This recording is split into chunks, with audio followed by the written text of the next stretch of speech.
निकलते तो रात में कभी सड़कें वीरान नहीं होती। कहीं देर रात की ड्यूटी से लौटते मजदूर होते, कहीं चौकियों पर तैनात पुलिस वाले, तो कहीं टैक्सी और ऑटो वाले अपनी गाड़ी चलाते हुए। पर इन्हीं अनगिनत चेहरों के बीच कभी कभी एक ऐसा व्यक्ति छुपा होता है जिसकी असली पहचान आम नजर से दूर रहती है। यह कहानी उसी रात की है जब एक वरिष्ठ पुलिस अधिकारी कृष्ण प्रकाश ने अपनी वर्दी उतार दी और साधारण ऑटो ड्राइवर का भेष बनाकर सड़कों पर उतर आए। नमस्कार, अस्सलाम वालेकुम, मैं हूं आपके साथ Hadiya Pathan. The crime explainer में आपका स्वागत है। ये कहानी कोई फिल्मी दृश्य नहीं थी बल्कि असलियत थी, और इस असलियत ने न सिर्फ पुलिस विभाग की हकीकत सामने रखी बल्कि सुधार की एक नई दिशा भी तय की। कृष्ण प्रकाश का नाम भारतीय पुलिस सेवा आईपीएस में जाना पहचाना है। 1998 बैच के इस अधिकारी ने अपने करियर में न जाने कितनी चुनौतियां देखी और कितने शहरों की कानून व्यवस्था संभाली। वे उन अधिकारियों में से हैं जो सिर्फ आदेश देकर संतुष्ट नहीं होते बल्कि खुद सड़कों पर उतरकर हकीकत देखना पसंद करते हैं। उनकी पहचान केवल एक पुलिस अधिकारी की नहीं बल्कि एक खिलाड़ी और फिटनेस आइकन की भी है। वे पहले ऐसे आईपीएस अधिकारी हैं जिन्होंने आयरन मैन ट्रायथलॉन पूरा किया। यह उनकी शारीरिक और मानसिक मजबूती को दिखाता है।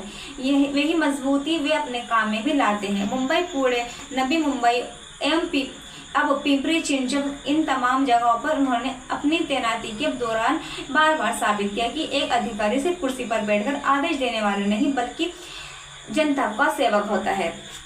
कुछ महीनों से इन्हें शिकायतें मिल रही थी कि रात की ड्यूटी करने वाले कुछ पुलिसकर्मी लापरवाह हो गए हैं। कहीं ट्रैफिक ड्यूटी पर मौजूद लोग मोबाइल में व्यस्त, कहीं चौकियों पर तैनात पुलिसकर्मी नींद ले रहे हैं, कहीं बिना वजह गाड़ियों को रोककर पैसों के लेन देन की बातें हो रही हैं। इन खबरों ने कृष्ण प्रकाश को बेचैन कर दिया। वे जानते थे कि अगर जनता का भरोसा डगमगाने लगा तो पूरी व्यवस्था कमजोर हो जाएगी, लेकिन अगर वे सामान्य तरीके से निरीक्षण करते यानी गाड़ियों का काफिला लेकर अचानक थाने पर पहुंच जाते तो सच्चाई सामने नहीं आती।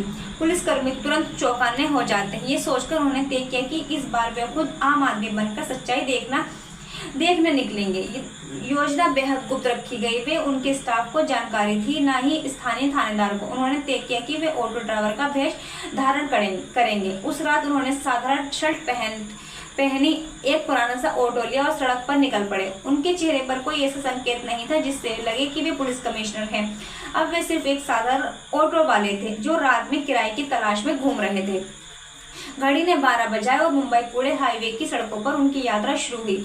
सड़कें पूरी तरह सुनसान नहीं थी। कहीं ट्रक, कहीं टैक्सी और कुछ लोग देर रात काम से लौटते हुए दिखाई दे रहे थे। उनका पहला पड़ाव एक ट्रैफिक चौकी थी। यहाँ 2 पुलिसकर्मी ड्यूटी पर तैनात थे। वे ऑटो किनारे लगाकर चुपचाप देखने लगे। एक पुलिसकर्मी गाड़ियों को रोककर कागज चेक कर रहा था, दूसरा फोन पर व्यस्त था, बीच बीच में हंस भी रहा था। कुछ गाड़ियों को बिना जांचे ही छोड़ दिया गया जबकि कुछ से जरूरत से ज्यादा सवाल पूछे गए। कृष्णा प्रकाश ने नोट किया किसी का काम ईमानदारी से चल रहा था तो किसी की प्राथमिकता अलग थी। आगे बढ़ते हुए वे सायन की गलियों की ओर पहुंचे जहां उन्होंने और भी अजीब नजारा देखा। कुछ पुलिसकर्मी चौकी के अंदर आराम से बैठे थे। बाहर ट्रैफिक का हाल बेहाल था लेकिन कोई परवाह नहीं कर रहा था। उन्होंने देखा कि एक ट्रक चालक शराब के नशे में गाड़ी चला रहा है। पुलिस चौकी के पास से गुजरते समय किसी ने उसे रोका नहीं था। कृष्ण प्रकाश के मन में गुस्सा आया।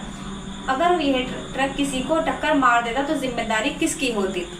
रात गहराती जा रही थी। अब वे थाने की ओर बढ़े।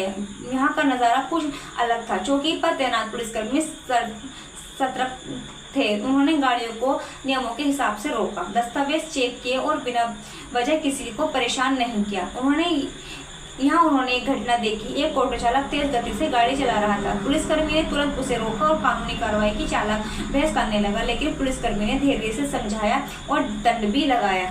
ये देखकर कृष्ण प्रकाश को सुकून मिला कि विभाग में कई ईमानदार और सतर्क लोग भी हैं जिन्हें सिर्फ प्रोत्साहन की जरूरत है।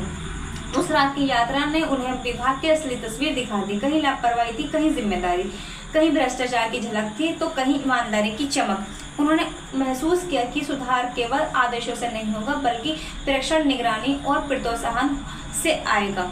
सुबह होते ही उन्होंने एक बैठक बुलाई, लेकिन उन्होंने किसी पर सीधे आरोप नहीं लगाया बल्कि उन्होंने 4 कदम उठाए।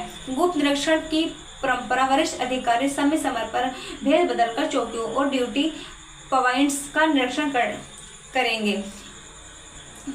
कुछ ही महीनों में फर्क दिखाई देने लगा। ट्रैफिक नियंत्रण बेहतर हुआ, पुलिसकर्मी ज्यादा सतर्क दिखने लगे, शिकायतों की संख्या घटी और सबसे बड़ी बात, जनता का विश्वास लौटने लगा। लोगों ने कहा, अगर कमिश्नर खुद भेस बदलकर सड़क पर उतर सकते हैं तो हमें यकीन है कि हमारी सुरक्षा कभी उनके लिए प्राथमिकता है।